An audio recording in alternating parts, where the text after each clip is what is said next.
Kita lanjutkan pengajian kitab Ihya Ulumuddin Juz 2, sudah membahas tentang beberapa faedah mukhalatoh. Ya, mukhalatoh itu berperan aktif di tengah masyarakat. Kemarin sudah dijelaskan yang pertama at-ta'lim wa ta'allum, yaitu ngaji atau ngajar. Yang kedua an-naf'u wal intifa, memberi manfaat atau mencari manfaat. Kemudian yang ketiga at-ta'dib wa ta'addub, yaitu bersikap ramah dan bersikap sopan. Kemudian yang sekarang al-istiqnas wal inas, yaitu berusaha menjadi pribadi yang lemah lembut, ya, ramah, ya, sehingga dampak dari aktif di tengah masyarakat itu terasa dalam perbaikan akhlak. Jadi maksud Imam Ghazali, kenapa mukhalatoh aktif di tengah masyarakat ini ternyata memiliki hal-hal yang positif bagi perbaikan akhlak lahir batin kita. Ternyata memang hal ini kalau bisa diambil hikmah dari peristiwa-peristiwa yang terjadi saat berada di tengah masyarakat. Contoh misalkan dia berorganisasi. Ya, di dalam organisasi itu banyak kepala, banyak pikiran. Di situ kita akan diuji oleh Allah dengan berbagai macam pikiran. Bagaimana sikap kita? Itu kalau organisasi yang sama-sama satu madhab misalkan. Bagaimana kalau organisasinya yang lebih luas dari berbagai macam madhab atau ormas?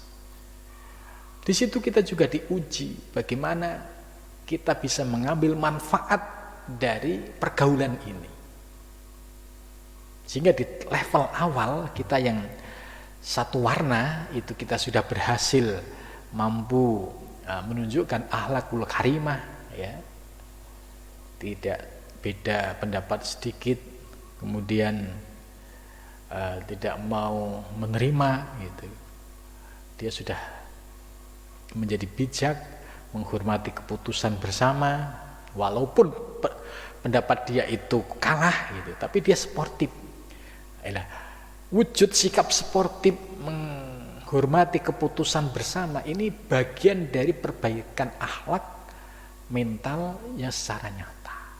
Nah, ini oleh Imam Ghazali ini diajarkan kepada kita untuk mengambil hal-hal yang positif ketika kita hadir di tengah masyarakat. Nah, tadi kalau satu warna, satu madhab, agak dinamikanya ya masih zona aman. Tapi kalau lebih luas lagi, zona beragam warna, lintas madhab, lintas ormas, ya kita tetap bisa menjaga baik, berhubungan baik dengan siapapun, dengan menunjukkan akhlakul karimah, gitu. Ditambah yang lebih luas lagi, ya, lintas suku, lintas agama, lintas bangsa.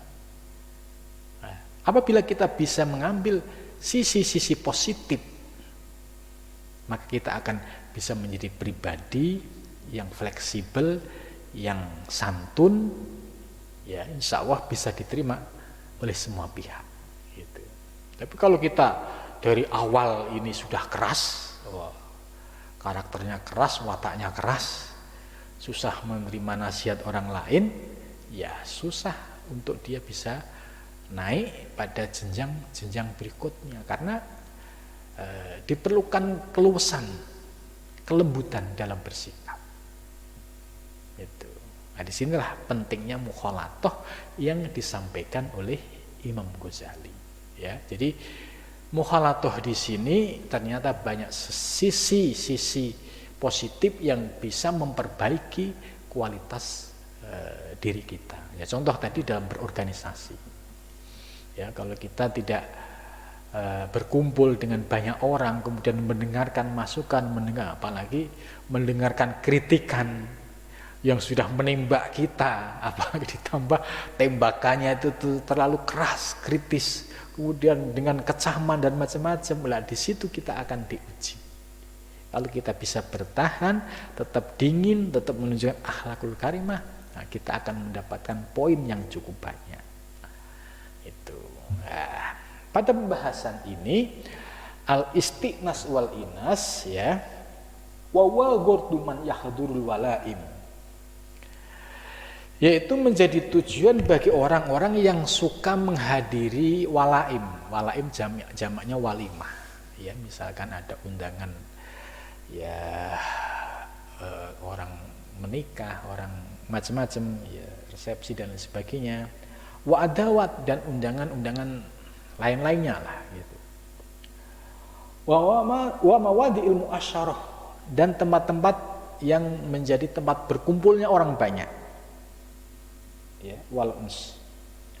Wa hadza itu yarji'u ila haddin nafsi fil hal. Nah, ini Imam Ghazali cukup menarik kalau kita membaca kalimah per kalimah. Ya, ternyata Imam Ghazali ini menyuruh kita aktif menghadiri setiap undangan. Undangan apapun.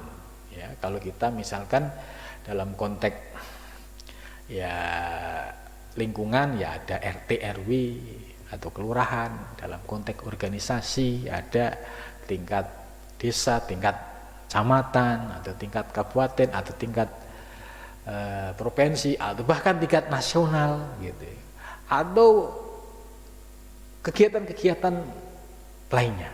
Ini kenapa Imam Ghazali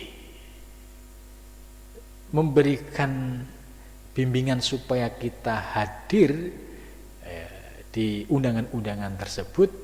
Tentu di sini kita akan berhadapan dengan banyak orang, dan tentu di sini pula kita bisa banyak belajar. Jadi intinya Imam Ghazali kita disuruh hadir supaya banyak belajar dari situasi yang ada. Sebab tanpa berhadapan dengan situasi sulit kita untuk terbentuk akhlak yang fleksibel, akhlak yang menunjukkan kesantunan, yang akhlakul karimah itu sulit kalau tidak praktek langsung di lapangan. Wa hadza yarji'u ila haddin nafsi. Ini sekali lagi kembali kepada bagian dari haddun nafs, jiwa. Filhal pada menghadapi situasi keadaan. Wa qad yakunu dzalika ala wasi haramin bi muannasati man la tazizu muannasatuhu. Ya, terkadang ya di dalam undangan-undangan itu ada situasi yang sifatnya itu misalkan haram, ya. Bi muannasati man la tazizu muannasatuhu. Contoh misalkan berkumpul dengan orang-orang yang tidak perlu kita kumpulin. Contoh gampang, ada undangan misalkan undangan judi, ya ini nggak perlu diundang, nggak perlu dihadiri, yang karena sudah jelas haram.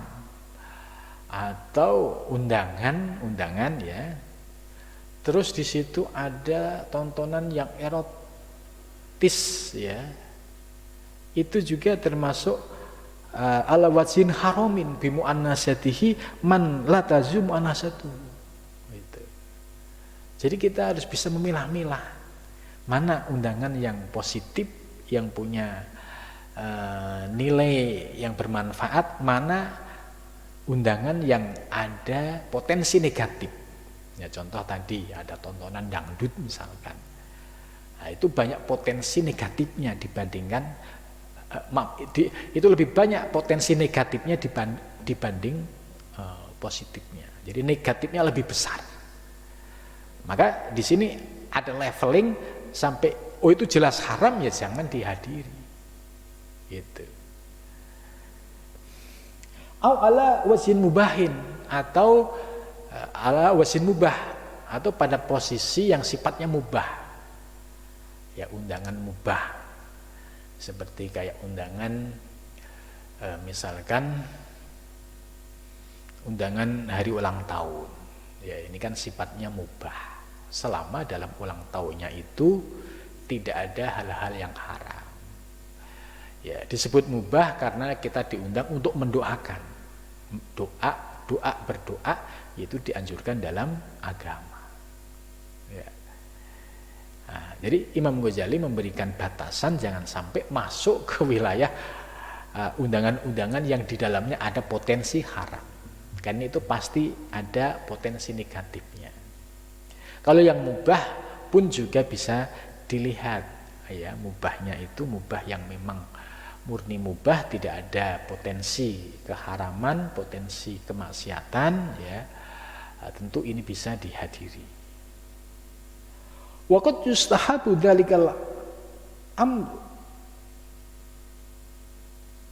ad-din wa dzalika fi man tastanisu bi musyari ahwali wa aqwalihi fid din kal uns bil masyayikh al mulazimin lasamat at-taqwa.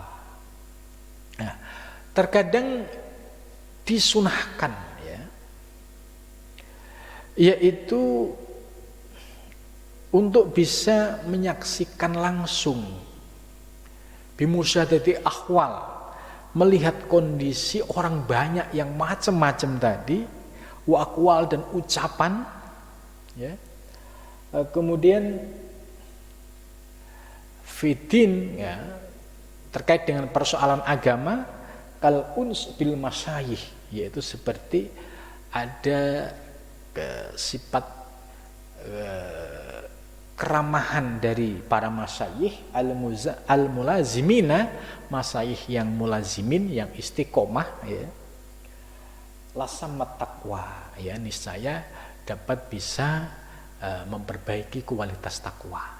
Itu. Jadi maksudnya kalau kita datang ke sebuah majelis pengajian, di situ ada para kiai, para habaib yang memang di situ majelis digunakan untuk zikir, untuk sholawat, dan juga ada nasihat-nasihat, maka itu juga bisa melembutkan hati kita untuk muncul mahabbah, muncul kesenangan, muncul mengidolakan, ya, terutama seorang kiai atau habaib yang mengajarkan tentang akhlakul karimah. Itu. Jadi munculnya sifat al-uns, ya, bil masyayikh ini tentu dibarengi dengan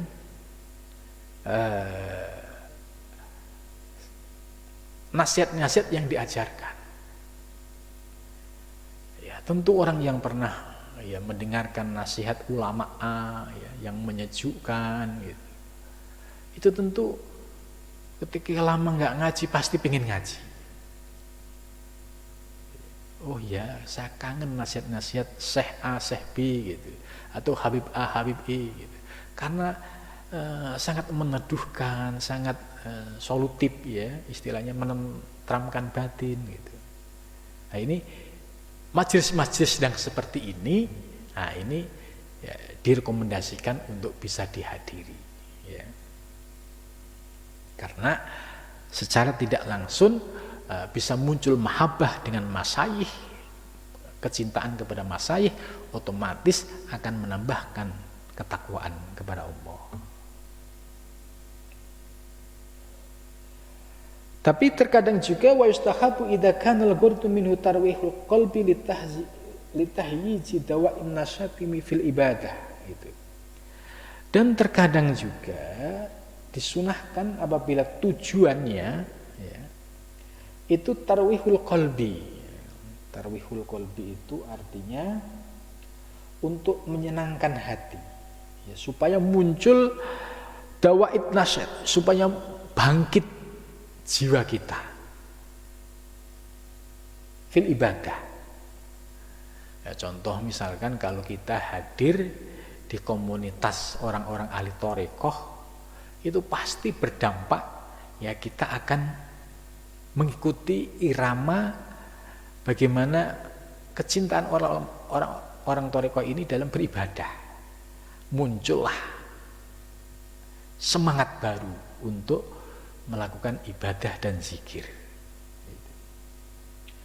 Fa innal quluba idza akruhat amiyat, ya, sebab hati itu kalau tidak suka, ya, dia akan amiyat, buta. Itu. Jadi kalau hati kok dia misalkan hadir di tengah majelis ilmu, majelis zikir, kok tidak suka, karihat, ini berarti petanda hatinya itu amiyat, yaitu buta. Tapi kalau hatinya datang ke majelis ilmu kok senang, majelis zikir kok senang, nah ini pertanda nur ilahiyah masuk ke dalam hatinya. Wa mahma kana fil wahdati wahsyah fil mujalasati anisaya ya yurawihul qalb faya aula. Apabila di dalam majelis ini, ya,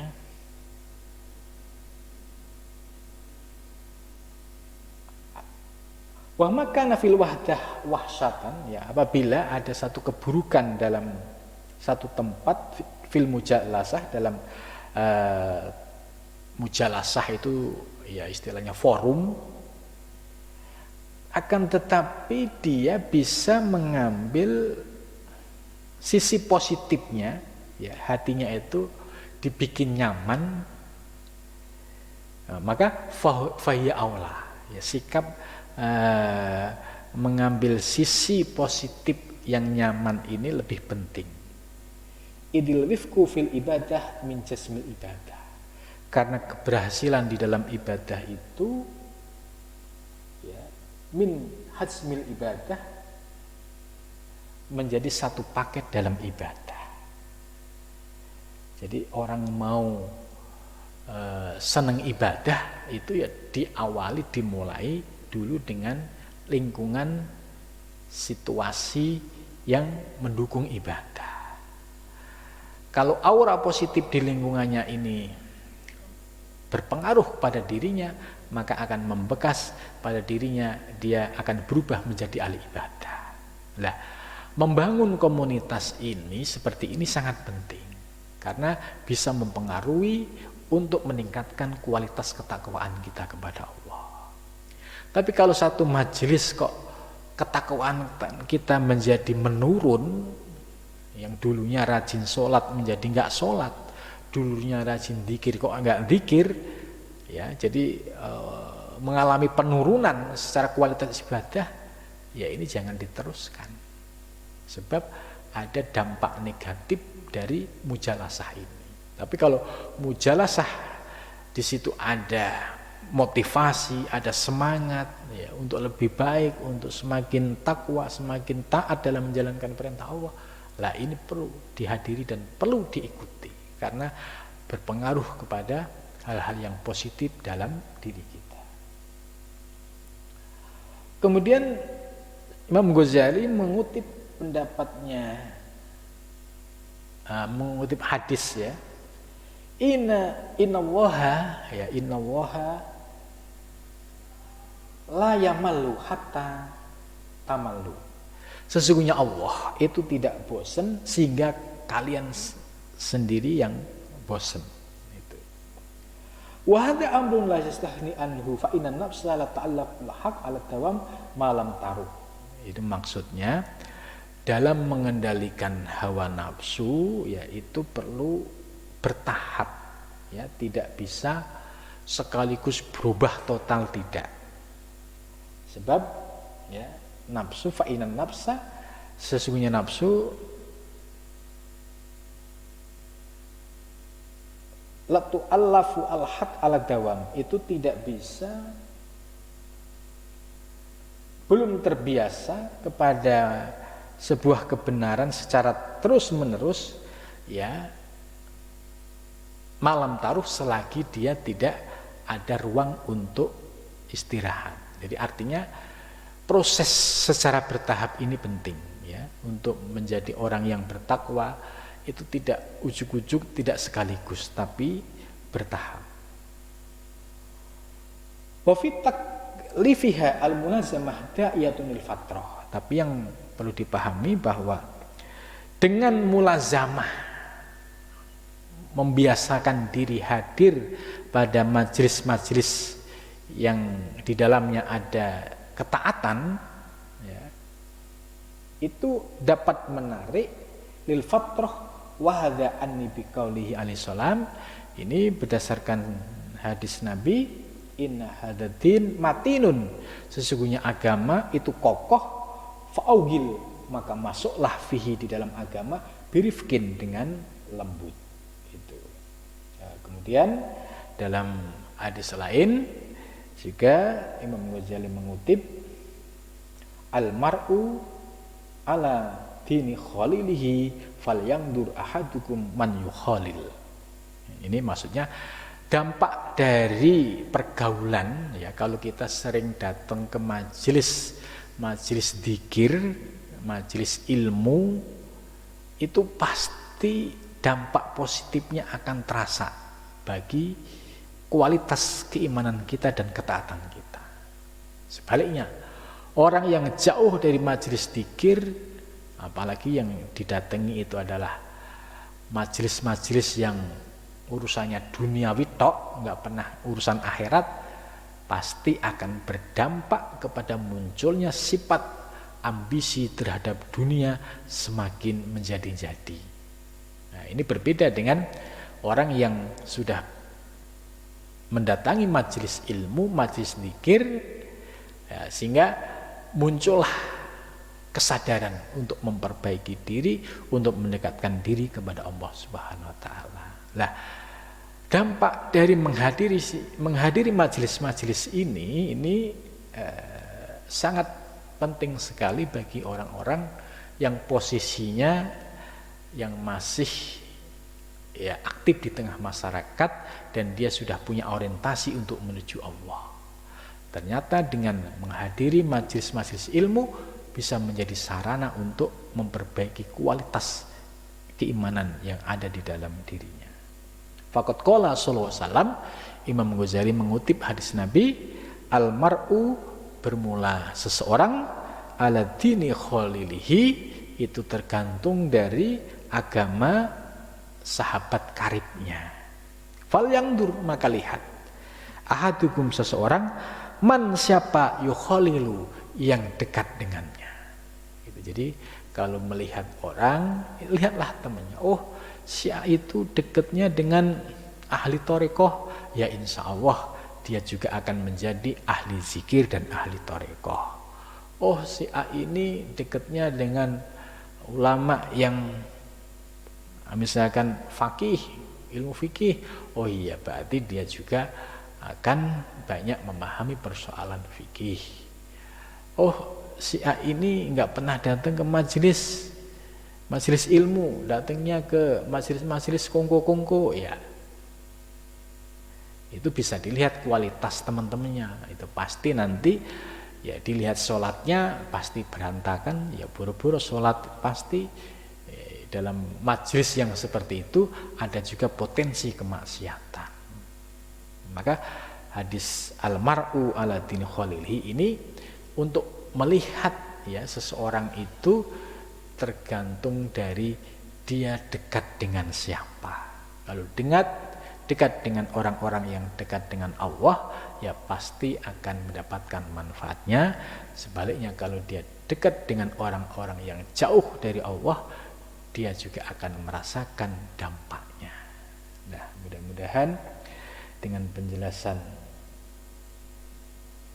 malam ini, ya, dapat bermanfaat buat kita, ya, sebagai orang-orang yang menuju Allah, walaupun, ya, berproses kita terus memperbaiki diri dari situasi lingkungan yang ada, kita terus menjadi orang yang belajar untuk terus memperbaiki diri. Sebab dengan cara itulah kualitas lahir batin kita itu akan digodok, ya, lahir batin, sehingga nanti akan muncul, ya, sebuah hasil, yaitu akhlakul karimah, baik secara lahir maupun batin. Kemudian di akhir dari penjelasan ini, ya, Imam Ghazali menegaskan ya bahwa fahadan nau' minal istiqnas fi fadhi awqatin nahar rubbama yakunu afdalu minal uzlah fi haqqi ba'dil ashkhas falyatawaqqat fihi ahwalul qalbi wa ahlul jalis awalan summa liyajlis ya. Pendapat yang terakhir menurut Imam Ghazali bahwa kita suatu saat juga perlu ya berhubungan dengan banyak orang di waktu hari ya, supaya ini lebih baik daripada uzlah. Artinya ketika siang hari kita bergaul dengan banyak orang, kita bisa mengambil manfaat juga dari pergaulan itu. Jadi ini pergaulan dengan banyak orang, tapi kita bisa mengambil sisi manfaatnya, terutama kaitannya dengan perbaikan diri kita. Lihat temannya yang kelakuannya kurang baik, dia bisa belajar. Oh, jangan-jangan saya seperti itu.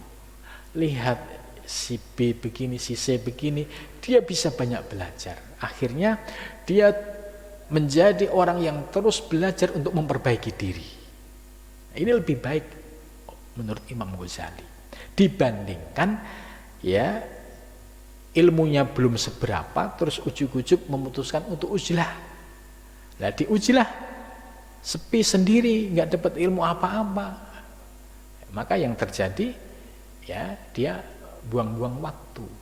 Itu ini yang dimaksud bagi orang yang bisa hadir di tengah masyarakat, tapi dia bisa mengambil nilai positif dari bergaulan di tengah masyarakat, ini lebih baik dibandingkan yaitu uzlah.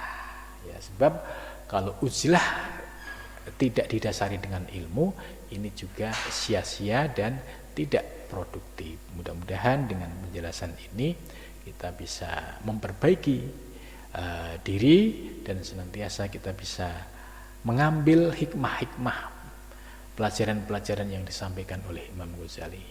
Saya kira cukup sampai di sini. Assalamualaikum warahmatullahi wabarakatuh.